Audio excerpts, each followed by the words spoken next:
Welcome to Coastal Front. Join us each week as we sit down with the movers and shakers of Vancouver to discuss stories of business, politics, accomplishment, and failure. Our aim is to keep you dialed into what matters most in our city. Now, here's your host, Andrew Johns.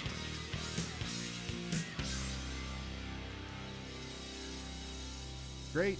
Pany Aghili from Dixon Society. You are the executive director. I'm so happy to have you here. Thank you for having me. Thanks. Yeah, we've known each other for a number of years. Yes. Crystal and I have been big supporters of your charitable organization. I remember back when we first started getting involved, in helping fundraise for Dixon Society. It was actually called the Margaret Dixon Society. Yes. Were you there when it was called that then? No, when I arrived, they had already rebranded and changed the name of the society to Dixon Transition Society. Okay. Yes. Who is Margaret Dixon? Let's start with that. Yeah, so Margaret Dixon, as legend has it, worked at United Way of Lower Mainland. Okay. And so she was instrumental in connecting the Dixon board and staff to funding. To resources in Victoria and of course United Way of Lower Mainland to support us. And so in honor of her, the organization was named after her and the house is called Dixon House. Okay. And how long has your organization's based out of Burnaby? Correct. Right? But you service women and families from the whole Lower Mainland? Yes. So we serve women and children from anywhere in the Lower Mainland. Some of our programs are very Burnaby specific. Mm-hmm. So our counseling programs, clients have to live in Burnaby to qualify for that program. But transitional housing program, women come from anywhere. Yeah. Again, bulk majority of clients are from Burnaby, but women can come from anywhere in Lower Mainland, sometimes other parts of the province. We've had women from other provinces as well. Oh, have you really? Yeah. Wow. Okay. And how long has the society been running for now? Yeah, so the organization has been around since 1973.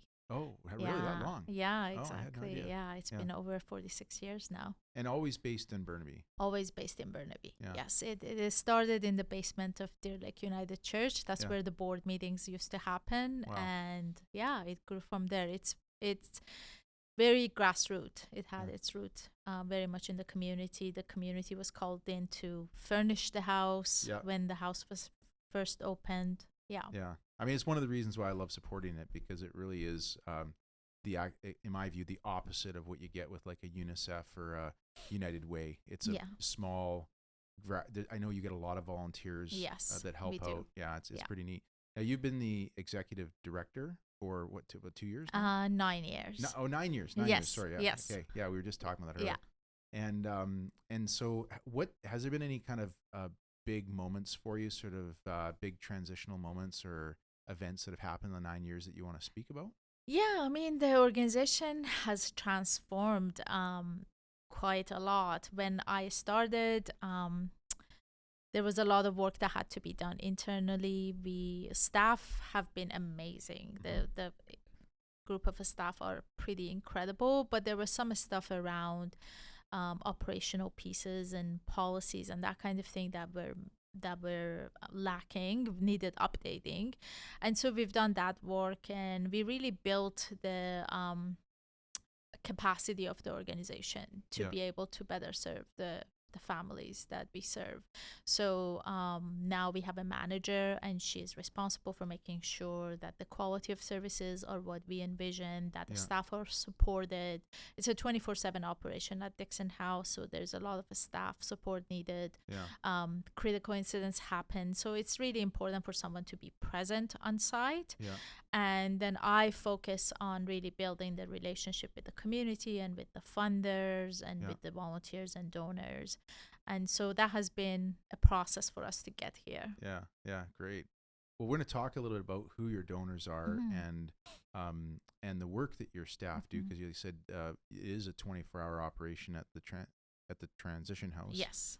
But let's maybe start by just high-level overview of people who've never heard of the Dixon Transition Society before. What is your organization? Yeah, so at Dixon Transition Society, we primarily provide services to women and children fleeing violence. So 90%, 95% of our programming focuses on that. We offer transitional housing programs, so that includes Dixon House, which I mentioned. It's a safe house for women and children to stay at. It's a first step emergency shelter, and the capacity of the house is 10 women and children at any given time. And then we have second stage housing, Wenda's Place, and that's named after Wenda Erickson, who was one of the other contributing members. And second stage is more of a structured, supportive living environment. So the families have their own apartment units, but there is a staff on site during business hours to really support the children and women. Okay. And we have an affordable housing program, or what we refer to as third stage. That's just 4 units of independent housing. So the women and children that live there are more independent but can access resources. Okay. We also have 2 programs that we refer to as sustaining women's success and sustaining children's success. And what we mean by that is supporting the families beyond that emergency transitional housing, really supporting them to break the cycle of violence, to heal, to reach their potential, for the children to have access to things that they normally don't have access to. As part of that, we have 2 types of counseling programs. So Stopping the Violence program supports the woman, any woman who has experienced any kind of emotional abuse, but often emotional or physical, but often the clients are women who stay at our facilities. Yeah. And then family counseling program, and that is the only program that is also open to men. And the focus of that program is children.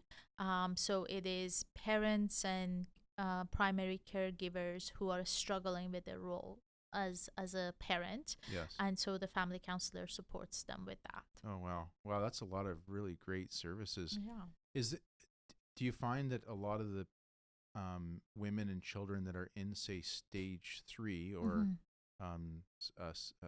Affordable housing. Yeah. Did a lot of them come through from the second stage and ultimately actually through that first stage, or is it? Sometimes it happens that women kind of go through the stages, Yeah. but often women may come from another transition house, from Okay. another second stage facility, or they may just be independent enough right after they leave the abusive situation to just come and live at third stage. So Okay. they don't need a lot of support. Yeah. When you look at your annual revenue, annual budget and where you're spending most of your resources, what's the breakdown between those sort of 3 stages plus those other services? So the transition house, which is primary funded by BC Housing, takes the bulk of the budget because it's a 24/7 operation. It's a communal living environment. So women and children are living at the house. They're there 24/7. They need a lot of initial support. Children need to change the schools and get connected to resources. Women need legal aid, income assistance sometimes, a lot of other support. So that program we provide food, everything, almost all the cost of the families are Birth by Dixon. So that program takes the bulk of the budget. Okay. And then accordingly, the cost goes down. So second stage housing is less, even though it's a bigger program. It's 9 units. Staffing time is a lot less. Sure. And then affordable housing, which is not funded, although we did receive some funding from CMHC and BC Housing to do capital improvements. Okay.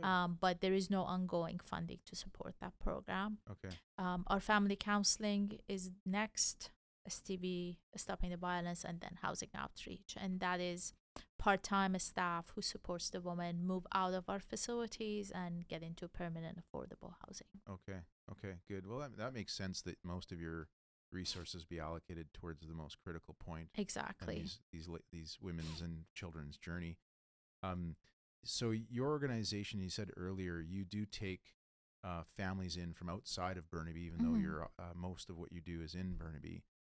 You also have staff. How many full-time staff do you have today? We have about 6 full-time staff, if I'm correct. Oh, sorry.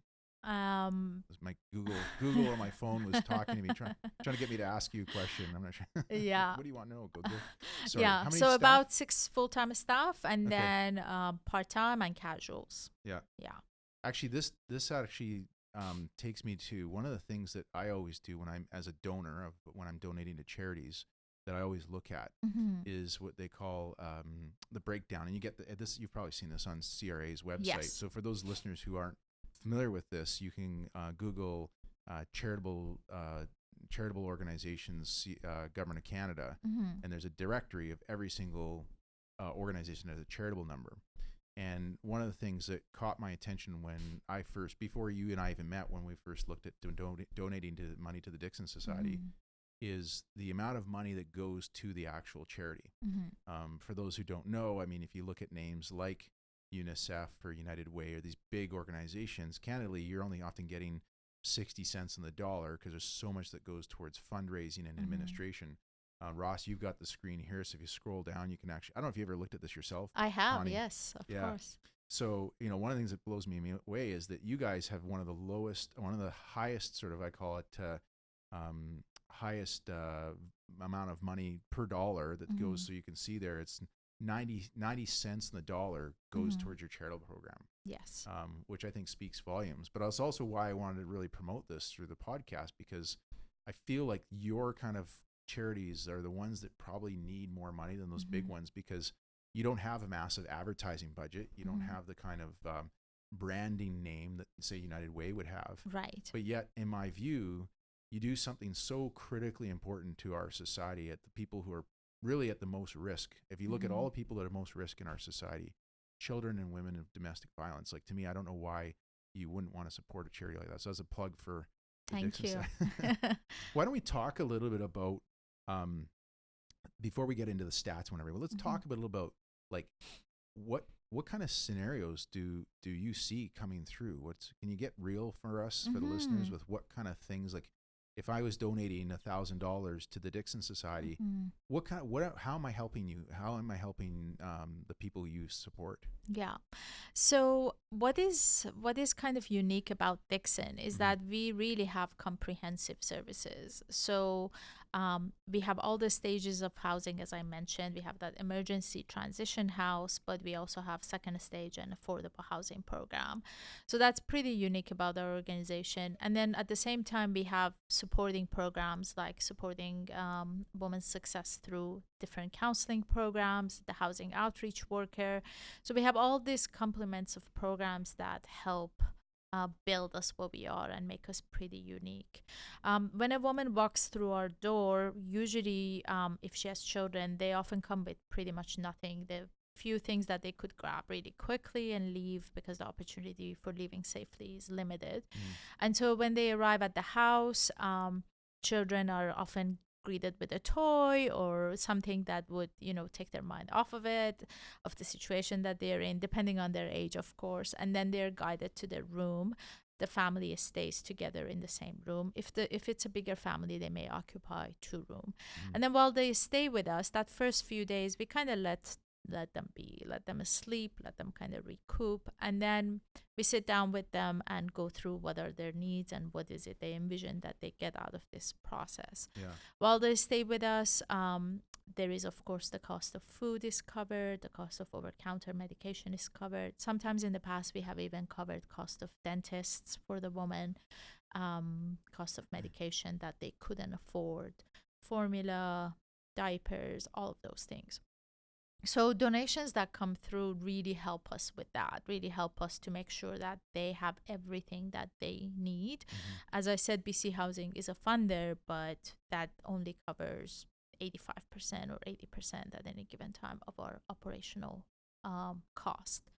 And then at second stage, there is that structured support. And what I mean by that is that the woman sits down with the program coordinator and sets goal, because the second stage housing stay is longer. It's 1 to 2 years, depending on the needs of the woman. And the idea is that by the time they leave the program, they have achieved the goals that they have set. And those goals are their goals. So if it is that I want to go to counseling, if they're immigrant woman and they want to improve their English, if they want to go back to school, whatever that may be, that is their goal. But the idea is that we know what it is that they want to achieve so we can support them.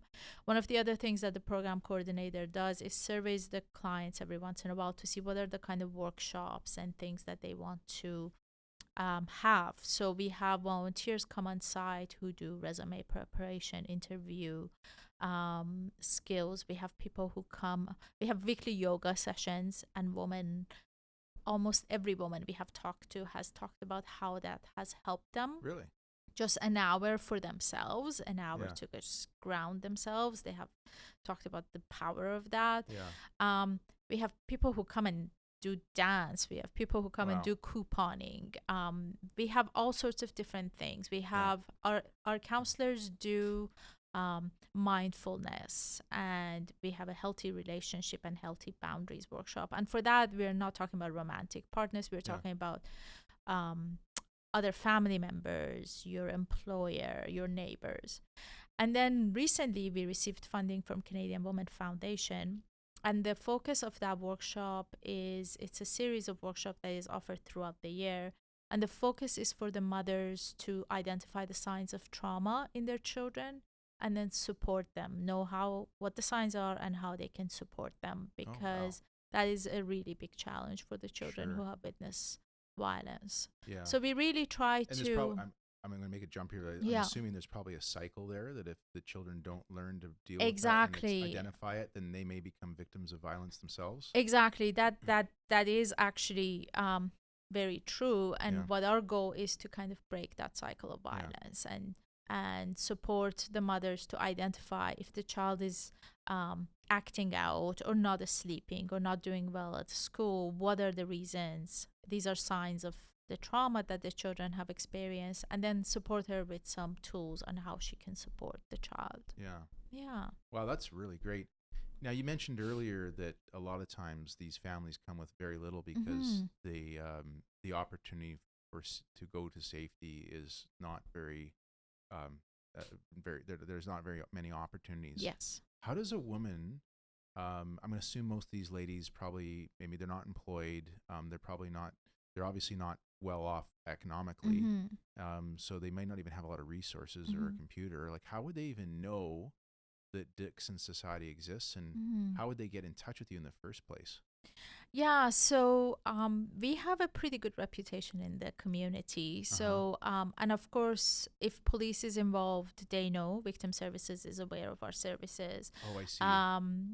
There is, of course, other organizations. If they're immigrants and are accessing immigrant services, they would know about it. If they look online, they know about it. If they call any helpline, they would refer them to us. Oh, I see, of course. So that is how they find us. Right, because if there's a domestic violent event, it's probably not the first one. Yes. And so the police will take that initiative, I'm assuming, to help these women, know that there's an option for them. Yes. Other than just staying in that. Yeah, and sometimes neighbors and friends and family know something is happening, suspect something is happening, so they do research and then they provide that information. Yeah. So would you have situations come up where literally a woman calls you, she's just, maybe the police have arrested her husband or partner, and she wants to use this as what are some examples? We don't want to name names, of course, but just, can you give us some real examples? I'd love the listeners to, because I've heard them. Yeah. And I'd love to get the listeners to hear about some just examples of the kind of things that these people go through. Because I feel like I've heard the stories and it makes me want to donate more. I mean, we've been, supporting the organization for a long time, but it's those kind of specific types of examples of, can you walk us through a couple of what sort of, how does this, and especially because a lot of people who donate probably have never dealt with domestic violence. Right. I never have. My family has. So it couldn't even sort of envision what unfolds for these women and their children.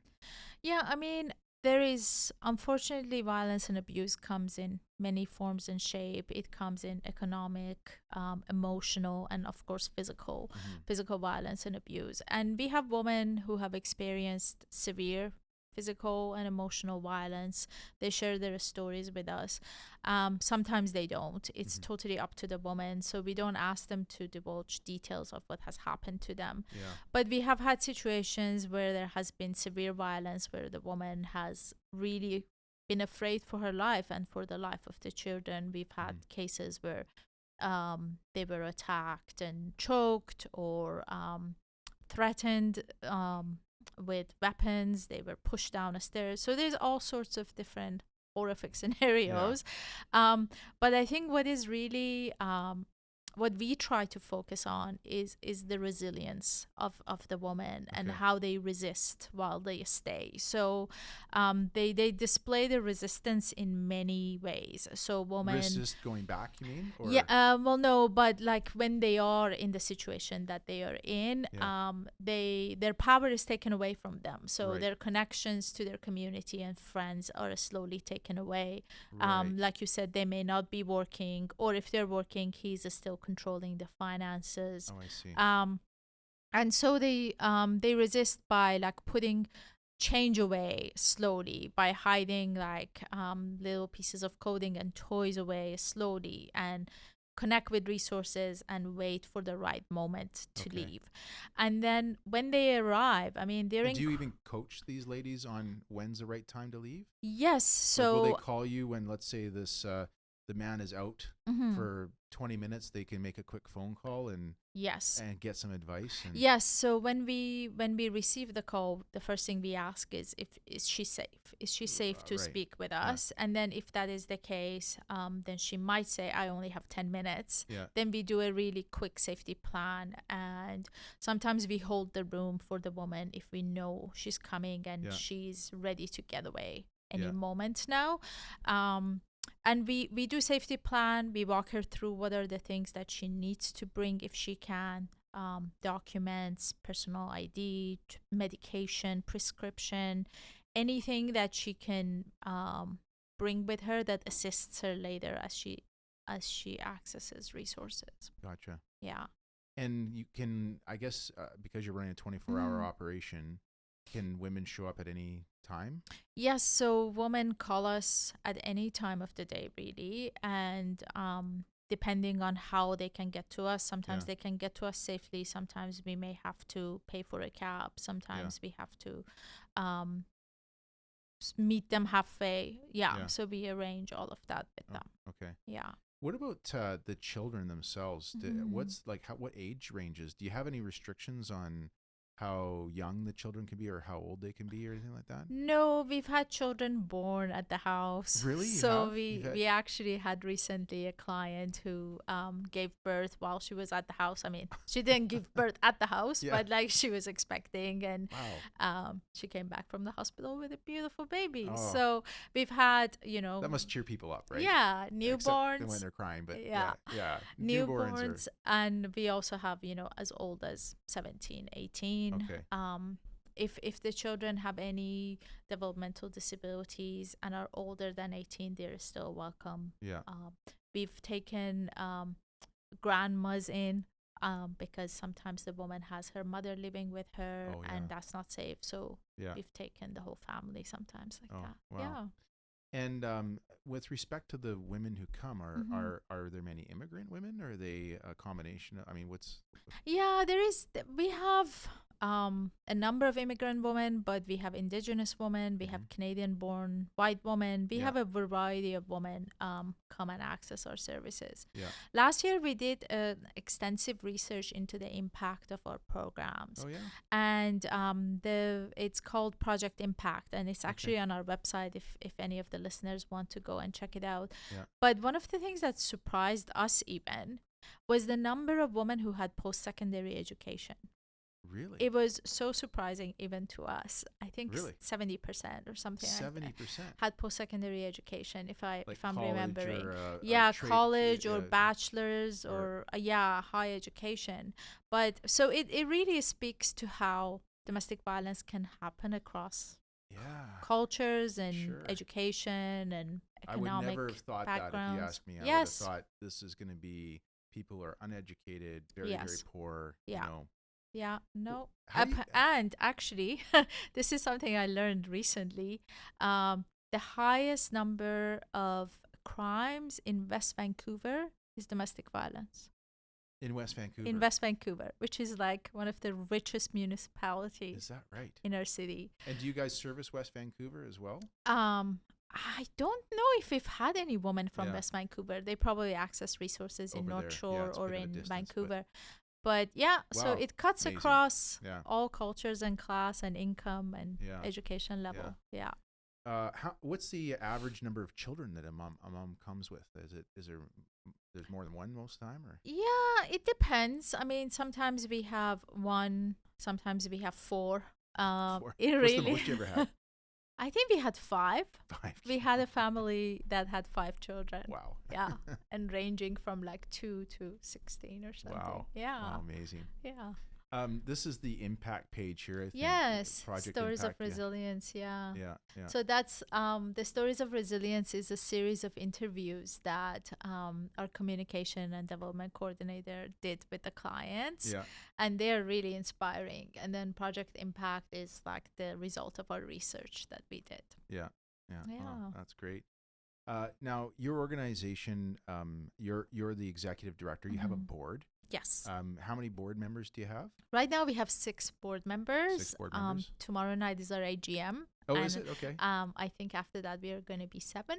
Okay. We have a potential board member that is joining us. Yes. Yeah. And when it comes to funding, you mentioned a couple times previously about BC Housing. How much of what's your annual operating budget roughly? It is 1.3.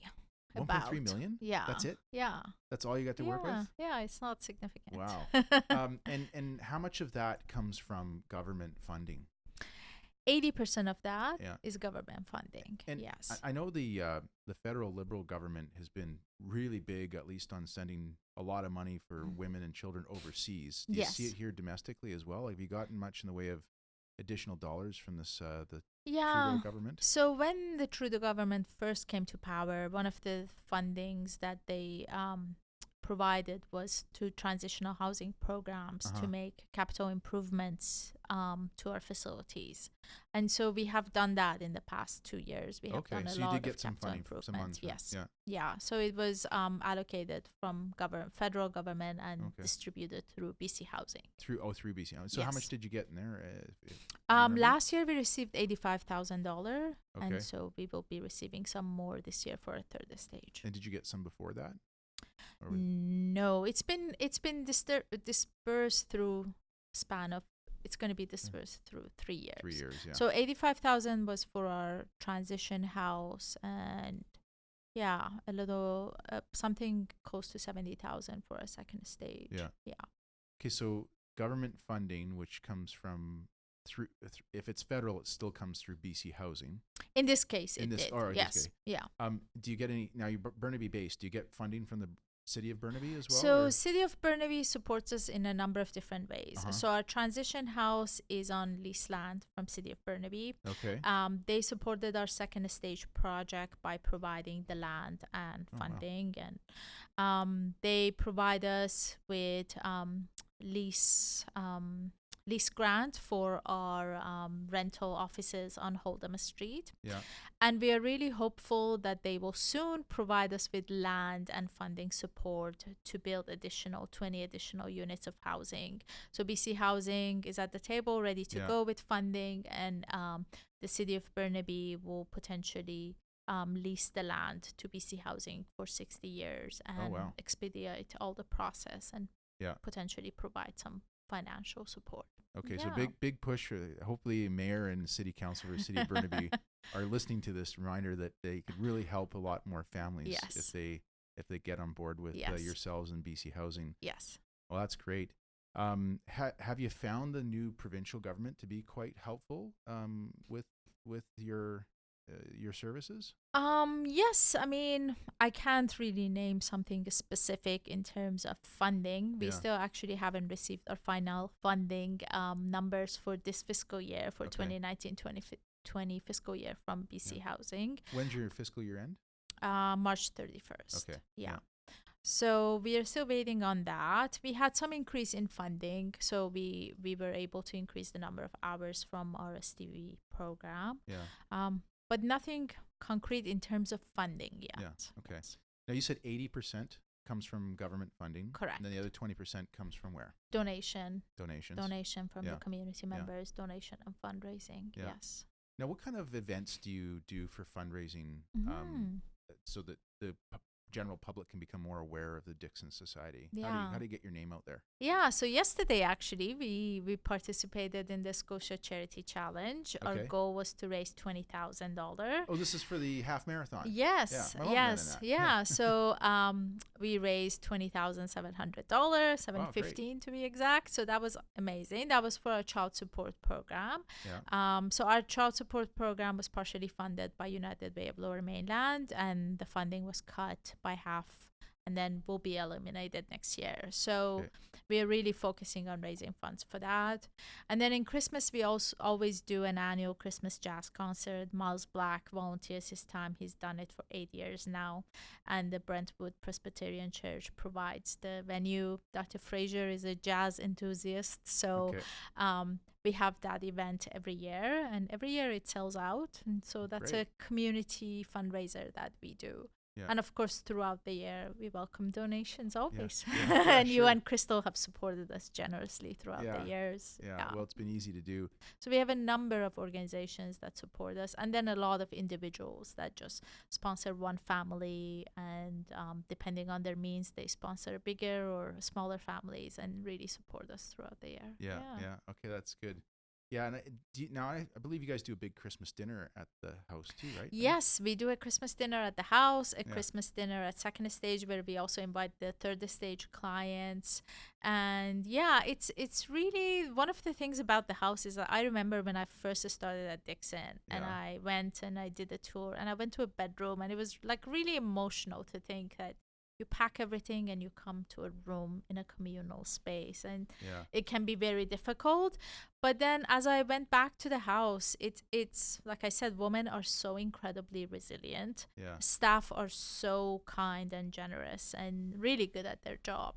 So the house is really like a home environment, despite what people might think that it will be like a stressful environment or a sad environment. It's actually a very positive environment where you can always smell some kind of food that someone is cooking. We have a special room for the children that they play in. We have a room for moms. So it's a positive environment. And I think if the listeners read the stories of resilience, they will see like how women just thrive. It's all they needed is the opportunity, and then they thrive. Yeah, absolutely. No, it's amazing what you guys do for these women. Part of that counseling service is part of that trying to ensure that these women don't go back to this cycle of abuse. I mean, do you? I'm assuming you must find some of the women who do end up leaving and go back. Yeah, some women go back. I mean, women leave a number of times before they fully leave. Sometimes maybe leaving will trigger their partner to seek help. So those are good situations where he asks for help and hopefully stops the pattern of abuse. Sometimes women go back in hopes of things getting better, and they don't, and they leave again.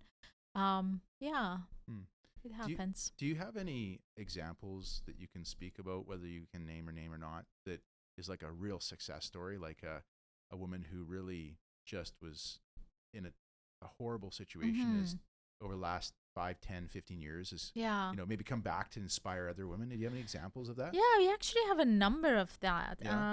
Women come back to celebrate milestones with us often. So we've had women come back because in one case there was a woman who came back with cake and pizza because her daughter got a scholarship. We had a woman who come back who is now a successful realtor, and she just came with some donations near Christmas. We had a woman who was severely abused, and she actually just got remarried very recently. So we have women who have gone back to school and are working on their own.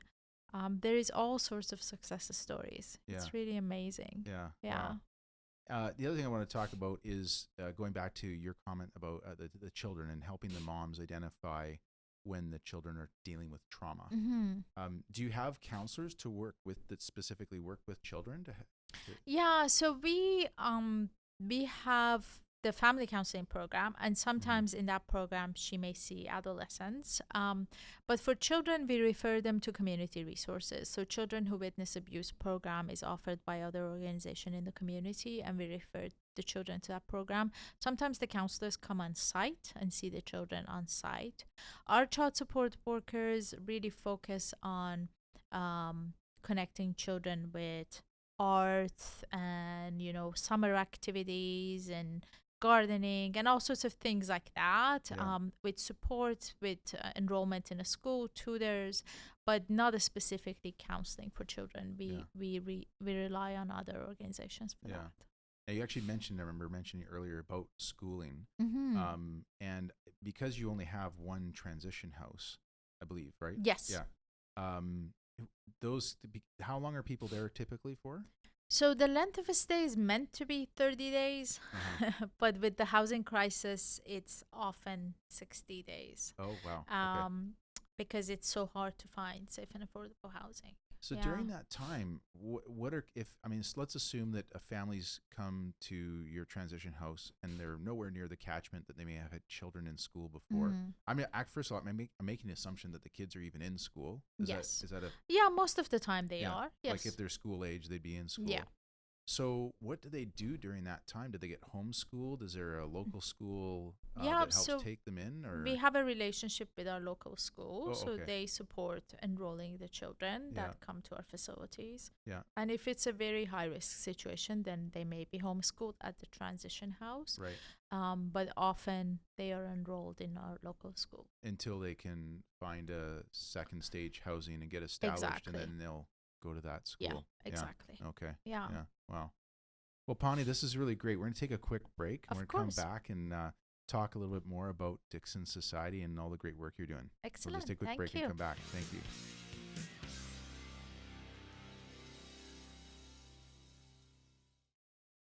Okay, we're back with Pany, Executive Director of the Dixon Society. And we were just talking about your Christmas party. Yes. Or your Christmas fundraising for the supporting the families. Yes. Do you have a name for that event? What do you call it? A jazz concert, you mean? No, or the just one it's just our Christmas fundraiser. Christmas fundraiser. Yes. Now you're sponsoring families, right? Yes. So if an organization or somebody was listening to this and they wanted to become a sponsor for a family, let's talk about the sort of commitments they would have to make to something like that. What are sort of the basic commitments they have to make, and what are they going to get out of it for the work they put in? Yes. So we make it really easy. Okay. I think in October we have, towards the end of October or middle of October, we have a wish list ready to go. And what we do is we share that with the sponsors. So depending on where they want to be, how they want to start. If they are a first-time sponsor and they want to go small and they just want to sponsor 2 or 3 family members, how many children in that group, then we provide them with a list of wish lists that matches their need. Yeah. And again, we make it very clear that they don't have to buy everything on the wish list. It really depends on what their budget is and what their goals are. Yeah. The idea behind the wish list is that so they have something to guide them to know what the age of the children are, what are the things they like. Yeah. And one of the other things that the sponsors do is buy us gift cards, like grocery gift cards or compass tickets. And these are things that help us throughout the year. So we provide those gift cards to the women as they move out of our facilities, or if they need transportation cost covered to go to appointments, then we support them with that. They get in touch with Gianna, our communication and development coordinator. Depending on their needs, she sets them up with the number of families that they want, and then they go shopping. And then and we will deliver. What do most families cost to sponsor? Like, what's the It really depends. Like, it can be as low as $300. Really depends on the organization and on the individual and how far they want to go. Yeah. The idea for us is that the children have gifts Something to special. open. Yeah. Exactly. And that the women know that the community is behind them. That's really the gesture behind it. Yeah. Yeah, I remember that when we were doing it in the past, that there would be typically say, okay, there's a woman, and then there was a couple of suggestions of what might be nice for her. Exactly. And then her 2 children. Yes. And again, some ideas, because you get an idea of whether it's a boy or a girl and how old they are and that type of thing. And then, of course, if you have kids, like what Crystal and I do, you know, if they relate anywhere to your own kids, you can kind of figure out it should be Paw Patrol or Transformers or whatever, you know. Exactly. So, yeah. And then and this is not just families that are in the transition house, because you only have 10 families at a time there, right? Exactly. We have 10 women and children at any given time, so it can be 4 to 5 families depending on the size. So we sponsor the families in our transition house, in our second stage and third stage. But also we'd never know when a family leaves and a new family comes. Right. So if a family has been with us in October, November, and they move out, we still provide them with Christmas gifts. So we bring them back and let them know that they have been a sponsor, then provide those to them. Yes. And then sometimes we have clients who have left, but we know they still need support. And so we prepare a package for them. Sure. Another thing that some sponsors have done is like put packages together. So groceries and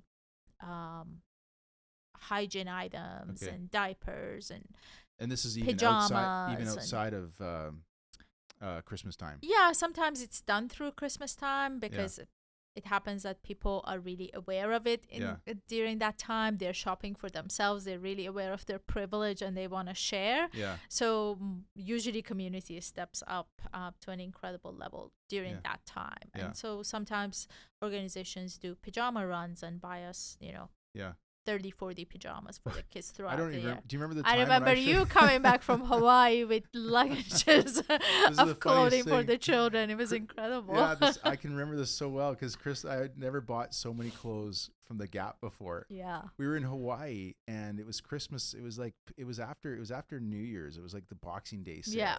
And we were in Maui with Crystal and myself and our I think we only had Capri at the time.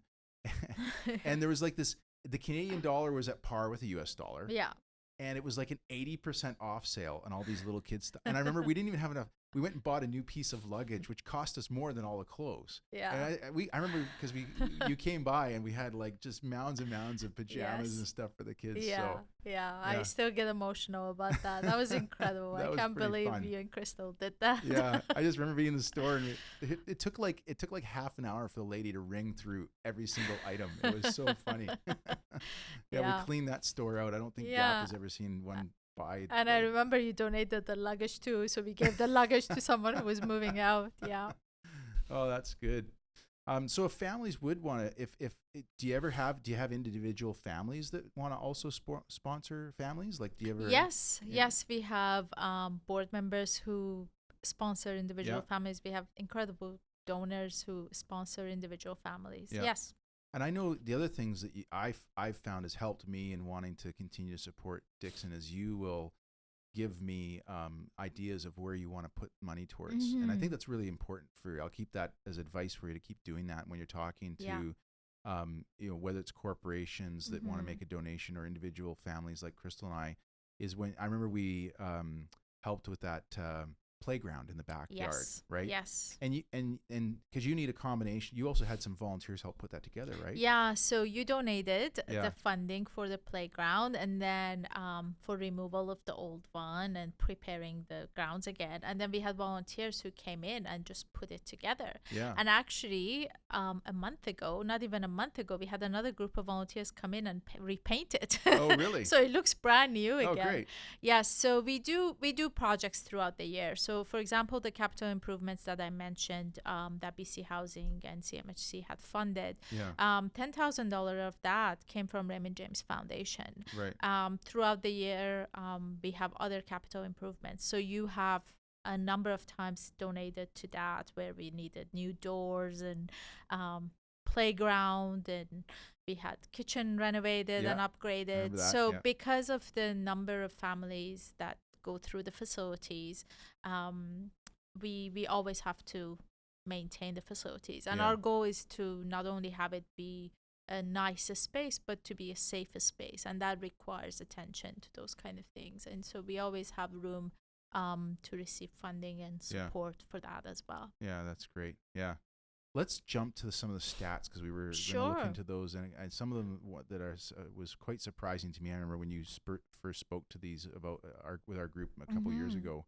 The one that here's the page here on your, and this is on your annual report for 2018. Yes. And one of the ones that I was quite surprised by was the one which was women and children turned away due to lack of space. Yes. And this goes back to, if anybody from the city of Burnaby is listening, let's get that second stage housing built. Yes. Because you turned away 2,155. Yes. And last year, so that was in 2017, 2018. And last year, 2018, 2019, 1,493 women and children were turned away. So the number is every year is significant. Yeah. And do you feel that domestic violence, from your lens, is improving? I mean, meaning like there's less of it, or is it getting worse, or what? Or is it's just the same? Yeah. What are your thoughts? You've been there for 9 years, right? Yes. Yeah. So, unfortunately, in the past 9 years, I haven't seen a less number of violence against women. I know that overall, if you look at historical stats, of course, the rate of crime is dropping. But unfortunately, over the past decade, even beyond that, I don't think rate of violence against women has decreased at all. So it feels like we kind of take 10 steps forward and then 2 steps back. And every time it's like a struggle to eliminate that. Yeah. Wow. You last year you did support how many? Where is it on there? Clients served 442. Yeah. That was the previous year, and then and this year I think that's why I'm looking at my phone. I have the stats in front of me. We served 525 clients. Oh, so it's a big increase. And 187 of that were children. Really? Yes. And if you did get the second stage housing built, first of all, if you got if City of Burnaby can come to the table with that support, how long would that take? 2 years to get the doors open? Yeah, and we are pretty confident that the city is supportive and appreciate their support. We know that they're committed to doing that. Yeah, so it will probably be a year, 12 to 18 months to build the facility, to have it realistically, potentially 2 years to have it go. And then what do you project from there? How many more families would that help serve in a year? So the commitment from BC Housing is to fund 20 additional units of housing, which is significant. So right now we have in total 13 independent units, including our second and third stage housing. So that more than double. So this is 20. This is 20 individual units of housing. And this is for stage 2. This is or is this? So BC Housing has committed to providing some funding support so that there will be a staffing support for the families so that they get support. I don't know if it will be as significant as second stage, but they have definitely committed to providing support around the staffing of the facilities. Right. Yeah. Okay. Any other stats here that you've got that are worth commenting about? Yeah, I mean, number of families served and number of people turned away is always significant. What is significant to us is also number of people who volunteer with us. So we have a range of from 60 to 100 volunteers per year, thousands of volunteer hours. And like you mentioned, the playground, the kitchen was renovated by volunteers. Of course, our board members are volunteers. We have knowledge philanthropists who come in and donate their time and share their expertise in workshops. So we really heavily rely on that, and it's another meaningful way to give. Right. So if you so you don't have to just, you want to contribute, you don't have to just donate money. Exactly. You can come whether you have a strong skill set, such as maybe you're an accountant or a lawyer and you want to help teach some basics around money and numbers, or just showing up and with an old shirt and a paintbrush. We actually have Traction Guest. I don't know if you're familiar with Traction on Demand. So Traction Guest is a smaller part of that Traction on Demand company. And Traction, they're great. They did they set up our whole CRM system years ago. Yeah, they're amazing. And they're going to come and do a workshop with kids and do hopefully a coding workshop with kids. Oh, wow. Yeah. So Super there cool. is all sorts of ways to get involved. Yeah. Yeah. Yeah. Wow. Great. Any other? Oh, this is your Twitter handle, right? So this is Dixon Society. If you want, and so what is the handle there? At Dixon. Yes. At Dixon Society. Yes. Pretty simple. Yeah. Good. And so do you have any? What's this? What was that fundraising there? I saw. That's the Scotia Charity Challenge. Oh, that's you just did. Go the distance for the children. Yeah. Yeah. Great. Yeah. Okay. Well, that's good. Pany, thank you for coming in today. This has been really nice having you here. Thank you so much for having me. I hope you have 9 years. You're gonna have. Do you get a pin after 10 years? I don't know. We'll see.